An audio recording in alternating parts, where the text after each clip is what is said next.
పాత సింగరాయకొండ పంచాయతీలోని 105 సర్వే నంబర్లో ఎస్టీ కులస్తులకు 4 ఎకరాల 30 సెంట్ల భూమిని శ్మశానానికి కేటాయించడం జరిగిందని, ఆ భూమిని సింగరాయకొండకు చెందిన చాంద్ బాషా అనే వ్యక్తి ఆ భూమిని చదును చేసి ఆక్రమణకు పాల్పడగా ఎస్టీలకు కేటాయించిన శ్మశాన స్థలాలన్నీ ఆక్రమణ కాకుండా కాపాడాలని ప్రజా కుల సంఘాలు కలిసి సింగరాయకొండ డిప్యూటీ తహసీల్దార్ తానికొండ ప్రసాద్ గారికి వినతి పత్రం అందించారు. ఈ సందర్భంగా ఎంఆర్పీఎస్ ప్రకాశం జిల్లా అధ్యక్షులు రావినూతల కోటి మాదిగ, అఖిల భారత రైతు కూలీ సంఘం నాయకులు కోడూరి నాంచార్లు, బీసీ సంఘం మరియు యువనేస్తం ఫౌండేషన్ చైర్మన్ అంకిపల్లి బంగారు బాబులు మాట్లాడుతూ, పాత సింగరాయకొండ సర్వే నంబర్ 105లో ఎస్టీలకు శ్మశానం కొరకు ప్రభుత్వం స్థలం కేటాయించిందని, ఆ స్థలం హైవేను ఆనుకుని ఉండడంతో ఆక్రమణదారులు కోట్ల రూపాయలకు అమ్ముకోవాలనే దురుద్దేశంతో చాంద్ బాషా అనే వ్యక్తి చదును చేయించడం జరిగిందని, గతంలో కూడా శ్మశాన స్థలాన్ని ఆక్రమించుకున్నందుకు పోలీస్ స్టేషన్లో కూడా కేసులు ఉన్నప్పటికీ 2 రోజుల క్రితం శ్మశానంలో పూడ్చిన మృతదేహాలను కూడా ట్రాక్టర్లతో దున్ని చదును చేయిస్తుండగా ఎస్టీ ప్రజలు వచ్చి శ్మశాన స్థలంలో మీరు దున్నడం ఏంది అని అడిగితే వాళ్ళని బెదిరింపులు గురి చేస్తున్నాడని, ప్రభుత్వ అధికారులు ఇకనైనా స్పందించి ఎస్టీలకు కేటాయించినటువంటి శ్మశాన వాటికకు ప్రభుత్వం ప్రహరీ గోడ ఏర్పాటు చేసి ఆక్రమణకు పాల్పడినటువంటి చాంద్ బాషాపై చట్టపరమైన చర్యలు తీసుకొని ఎస్టీలకు న్యాయం చేయాలని అన్నారు. ఈ కార్యక్రమంలో మలవరపు వెంకటేశ్వర్లు, జగన్నాథ వెంకటేష్, ముద్రగడ వెంకటేశ్వర్లు, నాపిడి దుర్గా, జగన్నాథ ప్రసాదు, జగన్నాథ నాగమ్మ, దాసరి మాధవి మరియు తదితరులు పాల్గొన్నారు.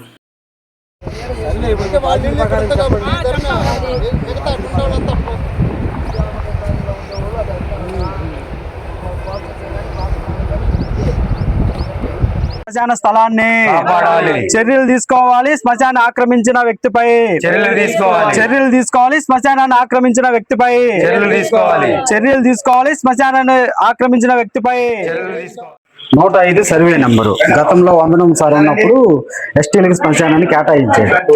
గతంలో మామూలుగా 2 సంవత్సరాల క్రితం కూడా దాని మీద అతను వచ్చాడు. ల్యాండ్లకు వచ్చి దున్నే క్రమంలో మేము అందరం కలిసి పొల్యూషన్ కంప్లైంట్ ఇస్తే ఇక్కడ ఎంక్వైరీ కూడా జరిగితే అదే దాంట్లో ప్రభుత్వం బోర్డు కూడా ఏర్పాటు చేసింది. సింగరాయకొండ మండలం పాత సింగరాయకొండ గ్రామ పరిధిలోని రెవెన్యూ సర్వే నెంబర్ 105 ప్రభుత్వ భూమి దున్నేసాడు. అయిపోయింది అంటే నిన్నగాక మండలంలో 2 శవాలు కూడా అదే ప్లేస్ లో పూడ్చారు. వాటి మీద కూడా దున్ని జవాన్లు వేసే ప్రయత్నం చేస్తా ఉన్నారు. చాంద్ బాషా అని దీని మీద అట్రాసిటీ కేసు కూడా అయ్యి ఉంది. దాని మీద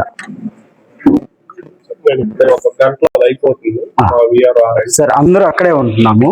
దాని ఒకసారి ఎంక్వైరీ ఫోన్ నెంబర్ ఉంది.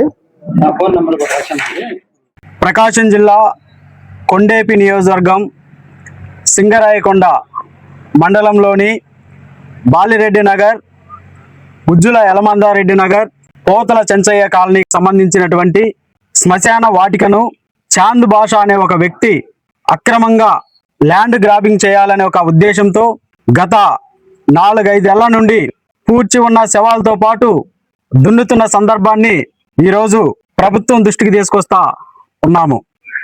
ఎస్టీలకి శ్మశానం కేటాయించడం జరిగింది. పాత సింగరాయకొండ సర్వే నంబర్ 105లో ఎస్టీలకి శ్మశానం 4 ఎకరాల 32 సెంట్లు ఆనాటి తహసీల్దార్ గారు వందనం కేటాయించడం జరిగింది. కేటాయించిన తర్వాత వీళ్ళ పూర్వీకుల దగ్గర నుంచి అక్కడే శ్మశానంలో వాళ్ళ స్మృతుల్ని ఏర్పాటు చేసుకొని పవిత్రంగా చూసుకున్న స్థలాన్ని ఒక భూ కబ్జా ఆక్రమణదారుడు దున్ని జావాలేసిన సందర్భాల్లో కూడా ఒకనాడు మేమందరం కలిసి కంప్లైంట్ కూడా చేశాం. ఆ కంప్లైంట్ తీసుకున్నటువంటి రెవెన్యూ అధికారులు ఎంక్వైరీ పేరు మీద అక్కడ మొత్తం పరిశీలించి వారికి ఇచ్చినటువంటి పట్టా అది ఫేక్ పట్టా, దానికి ఎలాంటి ఆధారాలు లేవు, మేము ప్రభుత్వం వారికి పట్టా కేటాయించలేదని చెప్పి ఆ రోజు రిపోర్ట్ రాశారు. అదే సమయంలో మేము కూడా పోలీస్ స్టేషన్లో ఒక రిపోర్ట్ కూడా ఇచ్చాం. అతనిపై ఎస్సీ శ్మశానాన్ని కబ్జా చేసినందుకు ఎస్సీ ఎస్టీ అట్రాసిటీ చట్టం కింద కూడా కేసు నమోదైన సంగతి ఈ సందర్భంగా నేను సమాజానికి గుర్తు చేస్తా ఉన్నాం. ఆ రోజు జరుగుతున్నటువంటి ఎంక్వైరీలో ఫొటోస్. అదేవిధంగా అనంతరం ప్రభుత్వం కూడా ఒక బోర్డు ఏర్పాటు చేయడం జరిగింది. సింగరాయకొండ మండలం పాత సింగరాయకొండ గ్రామ పరిధిలోని రెవెన్యూ సర్వే నంబర్ 105 ప్రభుత్వ భూమి సదరు భూమిని శ్మశానములకు కేటాయించడమైనది. కావున ఈ భూమిలోనికి ప్రవేశించిన ఎడల వారిపై సివిల్ అండ్ క్రిమినల్ చర్యలు తీసుకోబడి అని చెప్పి ఇట్లో సింగరాయకొండ తహసీల్దార్ వారి కార్యాలయం అని చెప్పి కూడా బోర్డు ఏర్పాటు చేయండి. ఇంత దుర్మార్గంగా ఈరోజు వ్యవహరిస్తున్నట్టు వ్యక్తి ఇదిగో ఇతను చాంద్ బాషా. నిన్నగాక మొన్న కూడా అతను ట్రాక్టర్లతో దున్ని చదును చేసే క్రమంలో ఎస్టీలు మొత్తం వెళ్ళి కూడా అతన్ని, అయ్యా ఇది మా శ్మశానాలకు కేటాయించిన స్థలం కదా, మీరు ఎందుకు దున్నుతారో మీ దిక్కున్న చోట చెప్పుకోండి, నేను దున్నేనని మళ్ళా కూడా వాళ్ళతో మాట్లాడి దాడికి దిగినటువంటి సందర్భం ఈరోజు మేము గమనిస్తా ఉన్నాం. ఇబ్బంది అవుతున్న సమయాల్లో ప్రభుత్వం ప్రజల పక్షాన అండగా నిలబడాలే కానీ భూ కబ్జాదారులకి అండగా నిలబడవద్దని కూడా ఈ సందర్భంగా తెలియజేస్తున్నాం. ఈ సందర్భంగా అదే విధంగా సింగరాయకొండ మండల రెవెన్యూ వారికి కూడా ఒకటే విజ్ఞప్తి చేస్తా ఉన్నాం. ఈ రోజు సింగరాయకొండలో ఉండబడినటువంటి అది ప్రభుత్వ భూములైనా, ఎండోమెంట్ భూములైనా, డొంక పోరంబోకైనా, కుంట పోరంబోకైనా, చెరువు పోరంబోకైనా అన్ని భూములు కూడా కబ్జా గురవుతున్నాయి. అంతిమంగా ఇక ఎస్సీలు, ఎస్టీలు శ్మశానాలను కూడా కబ్జా చేయడానికి భూ కబ్జాదారులు వస్తున్నారు. ఇకనైనా సింగరాయకొండ మండల రెవెన్యూ అధికారులు వెంటనే చర్యలు తీసుకోకపోతే ప్రకాశం జిల్లా కలెక్టరేట్ కేంద్రంగా కూడా సింగరాయకొండ నుంచి ఎస్టీ, ఎస్సీ, బీసీలు, మైనార్టీ వర్గాలందరం కలిసి ఆందోళన కూడా చేపడతామని సందర్భంగా తెలియజేసుకుంటూ చాంద్ బాషాని వెంటనే అతనిపై కేసులు నమోదు చేసి అతన్ని అరెస్ట్ చేసి ఎస్టీలకు సంబంధించిన శ్మశాన భూమిని వారికై వారు ప్రహరీ ప్రభుత్వం ద్వారా ప్రహరీ ఏర్పాటు చేసి శాశ్వతంగా ఒక పరిష్కారం చూపాలే కానీ ఈ విధంగా భూ కబ్జాదారులు శ్మశానాలు దున్నుతా ఉన్నా కూడా అధికారులు నిర్లక్ష్యంగా వ్యవహరిస్తున్నారంటే ప్రజా ఆగ్రహం ఎదుర్కోక తప్పదు. మేమందరం కలిసి ఆందోళన కూడా చేపడతామని ఈ సందర్భంగా ప్రభుత్వానికి, అధికారులకి హెచ్చరిస్తా ఉన్నాం, విజ్ఞప్తి చేస్తా ఉన్నాం. అందరికీ నమస్కారం. నా పేరు బంగారు బాబు, యువనేస్తం ఫౌండేషన్ చైర్మన్ ని. ఏదైతే చాంద్ బాషా అనే అతను ఈ రోజున ఇలాంటి సిచ్యువేషన్ కి పాల్పడ్డాడంటే నిర్లక్ష్యం, ఎవరు ఏం చేయలేరులే, అది నిరుపేదల శ్మశాన వాటికే కదా, వాళ్ళకి ఎవరు ముందుకు రారని చెప్పని నిర్లక్ష్యంతో చేశాడు. దయచేసి గమనించండి, ఎంతో మంది నాయకులు సోద్యం చూస్తూనే ఉన్నారు. ఎందుకంటే ఇది వ్యవహారాలు అయితే బయటకు వచ్చి అయ్యి మాట్లాడతారు. పేదోడే కదా, వాళ్ళ శ్మశాన వాటికి జోలికి వస్తే ఏముందులే, వాడు కబ్జా చేసుకునేది వాడు కదా అని చెప్పని ఎవడైతే చాంద్ బాషా ఈ కార్యక్రమానికి వాడు ముందుకు వచ్చాడో వాడి వెనక ఎంతో మంది విచిత్రమైన వ్యక్తులు, నాయకుల రూపంలో ఉన్న నాయకులు కూడా వాడికి అండదండలుగా ఉన్నారు. కాబట్టి ఈ రోజు చాంద్ బాషాకి అంత ధైర్యంతో ఆ 4 ఎకరాల 30 సెంట్లు శ్మశాన వాటికలోకి రావడం జరిగింది.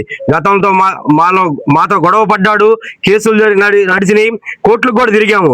అయినా ఏమి ధీమాతో అక్కడ ఉన్న సమాధులను కూడా దున్నేశాడు అంటే వాడికున్న ధైర్యం ఎవరు? నేను నాయకుడు అని చెప్పుకునే ప్రతి ఒక్కడు ఈ సొసైటీలో వాడిని నిర్లక్ష్యంగా వాడిని ఏదో చేస్తే వాడే కదా, వాళ్ళు ఎటుపోతే ఏముందిలే, ఆ పేద ప్రజలు ఓటేసుకునేటప్పుడు మనం పోయి 4 పోటేసే మాటలు చెబితే సరిపోయిద్దిలే, వాళ్ళు అమాయకులు కదా మనకి ఇచ్చేస్తారని చెప్పని నిర్లక్ష్యంతో చేశారు. దయచేసి తక్షణమే అధికారులకు కూడా ఒకటే చెబుతున్నా, మీ చేతిలో చేసే సత్తా ఉండి కూడా మీరు చేయలేక ఎందుకు సోద్యం చూస్తా ఉన్నారు? ఇది వ్యవహారాలు అయితే ఆ పార్టీ వాడు, ఈ పార్టీ వాడు రంగులు మారాడని చెప్పని వాళ్ళ మీద దాడి చేయటం ఇవన్నీ చేస్తారే కానీ పేదోడు శ్మశాన వాటిక ఇన్ని సంవత్సరాల క్రితం ఇచ్చాము, మనం ఏంది ఇది పరిస్థితి, ఇన్నిత జ్ఞానం అన్నా ఉండాలి. గుడులు బడులు అన్ని కబ్జాలు జరుగుతున్నాయి, అవనండి కానీ ఇబ్బందే లేదు, కానీ శ్మశాన వాటికి కూడా ఇంత దారుణంగా చేస్తా ఉంటే ఎవరు మనోభావాలు దెబ్బతీయడానికి? దయచేసి అధికారులకు ఒకటే చెబుతున్నాం మేము, మీరు దయచేసి ఇప్పుడైనా కళ్ళు తెరుచుకొని మా శ్మశాన వాటికి మాకు ఇస్తే ఇచ్చినట్టు, లేదంటే మిగతా జరిగే వాటి కారణాలు కూడా మీరే అవుతారు, మీ మీద కూడా మేము కంప్లైంట్లు పెడతానికి కూడా సిద్ధపడతాము. ఎందుకంటే అలాంటి వ్యక్తి వాడు ముందుకు వచ్చి చేస్తున్నాడంటే మీరు నిర్లక్ష్యంగా ఉండబట్టే. దయచేసి మన జనాలకు కూడా ఒకటే చెబుతా ఉన్నా, 2-3 రోజులు మన స్థానిక ఎంఆర్ఓ గారికి కూడా టైం ఇచ్చి తర్వాత కుదరకపోతే కలెక్టరేట్కి కూడా వెళ్ళాలి. దయచేసి అవకాశం ఇచ్చిన మీడియా మిత్రులకు ధన్యవాదాలు. నా పేరు కోడూరు నాంచార్లు, అఖిల భారత రైతు కూలీ సంఘం జిల్లా కార్యదర్శిగా పనిచేస్తున్నాను. 1996 అక్టోబర్లో రాళ్పాడు మాపాడు దిగిపోయిన తర్వాత మల్లికార్జున నగరు, బాలిరెడ్డి నగరు, గుజ్జులానందరెడ్డి నగరు, పోతల చెంచన్ నగరుగా మరి గిరిజనులంతా కూడా అక్కడ ఉంటున్నారు. అయితే ఇక్కడ బాలయోగ నగర్లో పసుపులేటి కొండమ్మ చనిపోయింది. శ్మశానం లేనందువలన ఇక్కడ తీసుకొచ్చి ఎంఆర్ ఆఫీస్ దగ్గర వందనం గారు ఉన్నప్పుడు ఇక్కడ ధర్నా చేశాము. ఆ సందర్భంగా వందనం గారు 105 సర్వే నంబర్లు బైపాస్ రోడ్డు పక్కన ఈ శ్మశానం 4 ఎకరాల చిల్లర శ్మశానం చూపించారు. అప్పటి నుంచి ఈ కాలనీ నుంచి పేదలందరూ కూడా 500 శవాల్ని దాంట్లో పూర్తి చేశారు. చాంద్ బాషా వచ్చి మా అమ్మ పేరు సుల్తాన్ బి పేరుతోటి అది పట్టా ఉందని చెప్పని అన్నారు. దాని మీద ఎంక్వైరీ చేస్తే అది ఫేక్, దొంగ పట్టా అని తేలింది. కనుక ఇప్పుడు ఒక 3 రోజుల క్రితము మరి శ్మశానాన్ని దున్నాడు చాంద్ బాషా, అతని మీద చర్య తీసుకోవాలని, అట్లా రెవెన్యూ సదస్సులో కూడా ఎంఆర్ఓ రవి గారికి కూడా అర్జీలు ఇచ్చాము. అప్పుడు బిఆర్ఓ గారు సింహాద్రిని పిలిచి నువ్వు ఇమీడియట్లుగా చాంద్ భాష మీద క్రిమినల్ చర్య తీసుకోమని చెప్పని బిఆర్ఓ గారికి చెప్పారు. కాబట్టి ఈ పేద ప్రజలు శ్మశానాన్ని ఆక్రమించి దున్నినటువంటి చాంద్ భాష మీద క్రిమినల్ చర్యలు తీసుకొని శ్మశానాన్ని కాపాడాలని చెప్పని అఖిల భారత రైతు కూలీ సంఘం కోరుతుంది.